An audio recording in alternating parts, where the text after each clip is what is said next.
आज अपन लोग एक नया टॉपिक करेंगे अर्थक्वेक रेजिस्टेंस डिजाइन में। ठीक है, पहले अपन ने विस्कस डंपिंग किया था, उससे पहले अपन लोगों ने दूसरी और फिक्स बेस वगैरह देखा था।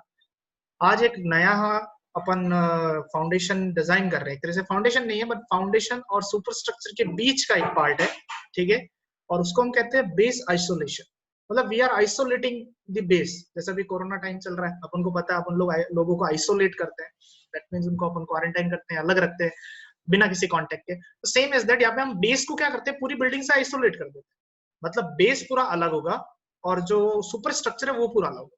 अब क्वेश्चन ये उठता है कि ये कैसे हो सकता है, क्योंकि अगर स्ट्रक्चर अलग हो गया तो उसका लोड बेस पे जाएगा कैसे, हाउ विद व्हाट मींस वो ट्रांसफर होगा।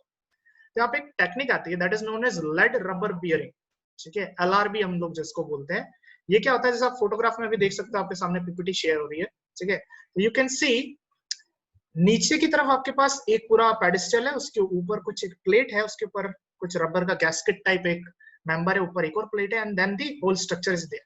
ठीक है, ये जो रबर होता है ये थोड़ी हाई स्टिफनेस का होता है। ठीक है, वर्टिकल स्टिफनेस की बहुत ज्यादा होती है और ऐसे बहुत सारे होते हैं, हर एक सपोर्ट्स के नीचे होते हैं। तो जब अर्थक्वेक आता है तो it slides here and there, और ऊपर वाला जो स्ट्रक्चर होता है वो कांस्टेंट रहता है, it doesn't experience that much exploration. ठीक है, तो कैसे काम करता है वो अपन आगे एक एक करके देखेंगे। This thing is known as base isolation.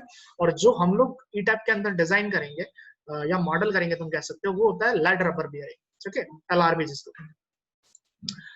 If I move to next slide, first question is कि what is LRB? ये LRB है क्या? ठीक है, एक एक करके मैं तुमको इनकी चीज फटाफट बता देता हूँ क्या है। It is a type of base isolation employing a heavy damping.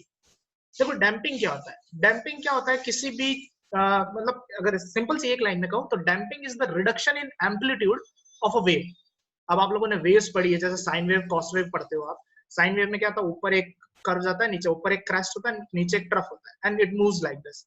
तो जब अर्थक्वेक आता है तो उसकी जो वेव्स बनती है वो क्या होती है, टाइम के साथ रिड्यूस होती है। That means that amplitude is getting reduced. तो जब अपन को हाई डैम्पिंग करनी होती है, मतलब कि जो वेव आ रही है उसको अपन को एकदम कम टाइम में रिड्यूस करना है। We don't want that frequency to get to our building. अपन नहीं चाहते अपनी बिल्डिंग पे, तो उस डैम्पिंग, उस हैवी डैम्पिंग को रोकने के लिए या उसको कम करने के लिए जो प्रोसेस हम लोग यूज कर रहे हैं, वहां पे हम लोग लेड रबर यूज करेंगे। बियरिंग, एक बियरिंग है जिसमें लेड और रबर मेन कॉन्स्टिट्यूएंट्स। कैसे वो होंगे अपन देखते हैं। The bearing is made up of rubber and a lead core. बीच में एक कोर होगा, ठीक है, अंदर सेंटर की तरफ सर्कुलर होता है ये, बीच में सेंटर की तरफ, और चारों तरफ इसके क्या होता है, रबर की एक शीटिंग होती है और बहुत थिन थिन छोटी छोटी शीट होती है। ठीक है, lead rubber bearing work on the principle of base isolation and limits the energy transfer from the ground to the structure in the event of an earthquake. तो जब भी earthquake आएगा जो एनर्जी ट्रांसफर होगा उसको ये सबसे कम करते हैं। Now base isolation, that is LRB, consists of a laminated rubber. Lamination किस शीट में होगी, एक एक करके शीटें होगी ऐसे हमारे पास रबर की। ठीक है, और and the steel bearing with steel flange plates for mounting to the structure. और ऊपर नीचे क्या होगी, हमारे पास स्टील की बड़ी बड़ी प्लेट्स होगी। All isolators have the same energy dissipating lead core है। बीच में lead core होता है जो अपना प्लास्टिक रीजन में भी अच्छी तरीके से काम कर जाता है, वो भी हम यूज करते हैं। यहाँ पे नीचे कुछ इसकी प्रॉपर्टीज है, दैट इज स्टिफनेस वगैरह, वो देख लेते हैं हम लोग। रबर जो होता है it acts as a spring, वो स्प्रिंग जैसे काम करेगा। It is very soft laterally, laterally वो बहुत सॉफ्ट होता है, बट लॉन्गिट्यूडनली बहुत स्टिफ होता है, क्योंकि उसको बिल्डिंग का लोड लेना होता है, डेड लोड लेना होता है। ठीक है, the high vertical stiffness is achieved by having thin layers of rubber reinforced by steel shins. Steel की छोटी छोटी प्लेट्स होती है, उनके बीच में हमारे पास पतले पतले लैमिनेशन होते हैं रबर के। ठीक है, these two characteristics allows the isolator to move laterally without relatively low stiffness yet carry significant axial load due to higher vertical stiffness. higher vertical stiffness की वजह से क्या होगा, it will be quite good in taking up the loads. तो नीचे lead core जो होता है, it provides damping by deforming plastically when the isolator moves laterally in an earthquake. तो वो जो lead core होगा वो क्या होगा, plastically deform होगा, and by that it will increase the damping. damping बढ़ रही है मतलब the amplitude is getting reduced. ठीक है, और हमारा स्ट्रक्चर सेफली रहेगा। So this is the basic concepts of LRB. और भी बहुत सी चीजें हैं इसमें पढ़ने को, क्योंकि बीटेक लेवल पे या डिप्लोमा के लेवल पे इस चीज को जिस वे में पढ़ा सकता हूँ मैं उस वे में पढ़ा रहा हूँ। पर एक मैं, अगर आप स्ट्रक्चरल इंजीनियर या एक मतलब जो मास्टर्स या पीएचडी के हिसाब से आप पढ़ना चाहोगे तो इसमें बहुत कुछ है पढ़ने दुनिया भर। ठीक है, चलो आगे चलते हैं। ये कुछ इमेजेस है, रियल लाइफ की इमेजेस आप देख सकते हो। जैसे लेफ्ट हैंड साइड में आप लोग देख सकते हो एक प्लेट है, फ्लेंज प्लेट्स दो, और बीच में एक हमारा रबर आइसोलेशन। उसी तरीके से बीच वाले में देख सकते हो आप, थोड़ा बड़ा है। ठीक है, बड़ा रबर हमारा सिस्टम है, ऊपर प्लेट है, नीचे भी प्लेट है, this is how this thing moves, ठीक है। और राइट हैंड साइड में एक हमारा सिंपल डायग्राम है, दैट इज शोइंग कि बीच में एक लेड का प्लग है, दैट इज लेड का कोर है, नीचे एक फ्लेंज है, ऊपर फ्लेंज है, बीच में हमारे पास रबर के कवर्स होंगे, ठीक है, एंड रीइंफोर्स्ड स्टील प्लेट्स हैं एंड ऑल दैट सारी चीजें, ठीक है। Moving on to the next, एक वीडियो है इसमें, that is how LRB works. This is not actually how LRB works. This video is actually for how base isolation works. ठीक है, तो आपको ये वीडियो शेयर हो रहा होगा ना। Okay. तो मैं इस वीडियो को स्टार्ट करता हूँ. This will show you कि how this base isolation thing works. Okay. Sorry. Play.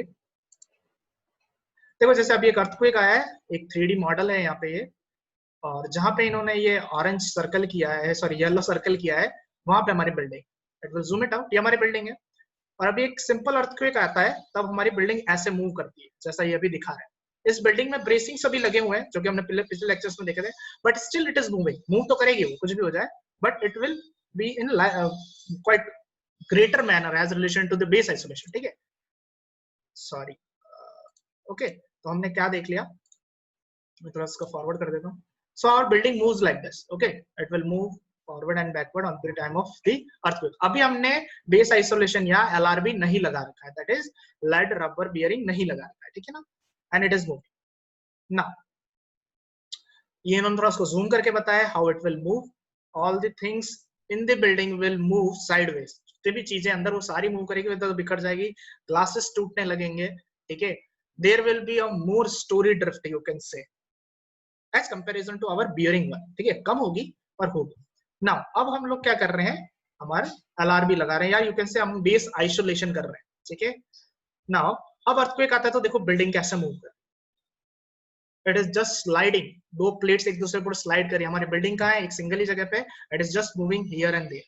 ऐसा नहीं कि लेटरल सपोर्ट नहीं है, lateral supports will be there और एक्सेलरेशन बहुत हद तक कम हो जाएगा, ठीक है। तो ये थोड़ा सा जूम करके बता रहे हैं, कुछ इस तरीके से हमारा क्या होता है, बेस आइसोलेशन वो काम करता है। नीचे एक प्लेट होती है, ऊपर एक प्लेट होती है, बीच में हमारे पास एक कॉन्केव सर्कुलर टाइप का मेंबर हो सकता है, ठीक है, and it will move like this.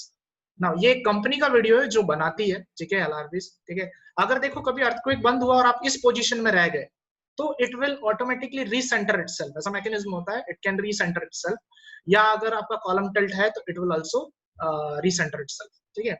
तो ऐसी टेक्निक्स है हमारे पास जिससे हम लोग इनको यूज करते हैं अर्थक्वेक रेजिस्टेंस डिजाइन बिल्डिंग, ठीक है। तो हमारी बिल्डिंग क्या होगी, it will move like this, एकदम प्लेन जैसे मूव करेगी, और हम इसको ई-टैब्स में देखेंगे भी बाद एनिमेशन की हेल्प से, ठीक है ना।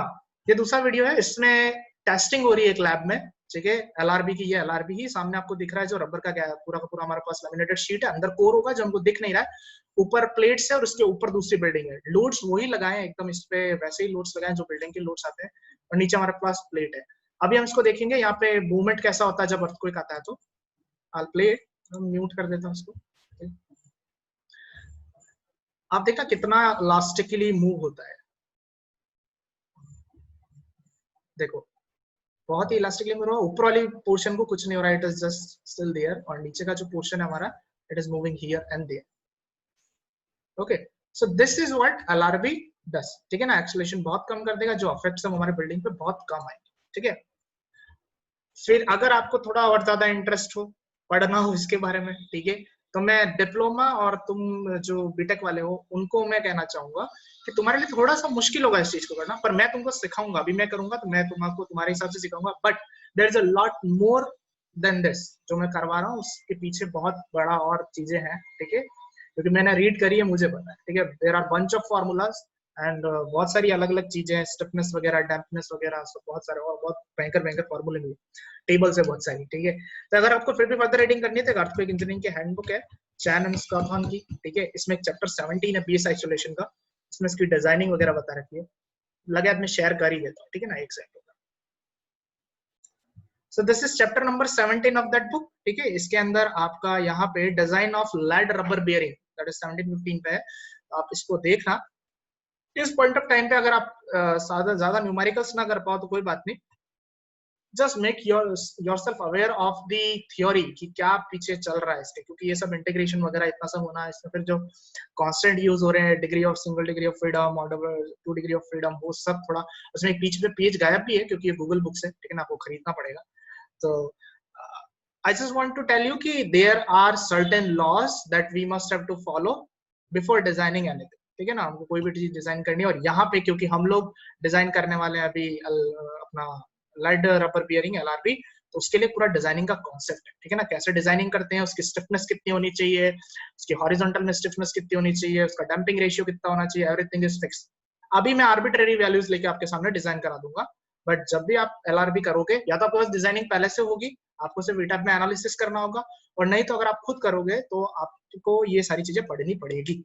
ठीक है, मैं तुमको एक स्टार्टिंग से बस बता रहा हूँ कि this will be quite useful. Now if I move to our presentation, तो ये बुक है, ठीक है, आप लोग देखें, और भी बहुत सारी बुक है, ठीक है, ऐसा कुछ नहीं. कुछ ये रेफरेंसेस है जो मैंने वीडियो यूज किया ना, वो लिंक में डाल दूंगा, तो तुम लोग वो लिंक देख लेना. और ये एक दो इमेजेस है, आप राइट हैंड साइड में इमेजेस देख सकते हो, ठीक है, कि we are having an image of that same thing, rubber isolation, नीचे एक प्लेट है, ऊपर एक प्लेट है, बीच में हमारे पास ब्लू कलर का कोर है, और पास में पूरी शीटिंग. ठीक है, यहाँ पे ध्यान रखना, बीच में हमारे पास प्लेट्स भी होती है, छोटी छोटी स्टील की फ्लेंज प्लेट्स होती है, उनके बीच में रबर. ठीक है, so that's it moves here and there. Light एकदम एक्सट्रीम राइट में हमारे पास जो फोटो है, ये एक दोशीन रबर करके एक कंपनी है. मैं जब सर्च कर रहा था नेट पे तो मुझे मिला था मलेशिया की, जो कि बहुत अच्छे अच्छे बियरिंग, अलग अलग कैपेसिटी के बियरिंग्स बनाती. ठीक है, तो इसका नाम है दोशीन रबर्स करके, आप लोग देखना उसको. ठीक है, तो ये तो देखो गाइस, जो था वो बेसिक था सब कुछ, है ना, मतलब जो आपको इस पॉइंट ऑफ टाइम पे पता होना चाहिए कि ऐसा भी कुछ होता है क्या. ठीक है, now we will move on to the ETAB and will start drawing it, और हम लोग देखेंगे कि कैसे कैसे हम लोगों को ईटैब में डालना और एनालिसिस में क्या क्या फर्क आते हैं, वो भी हम लोग देखेंगे. ठीक है, चल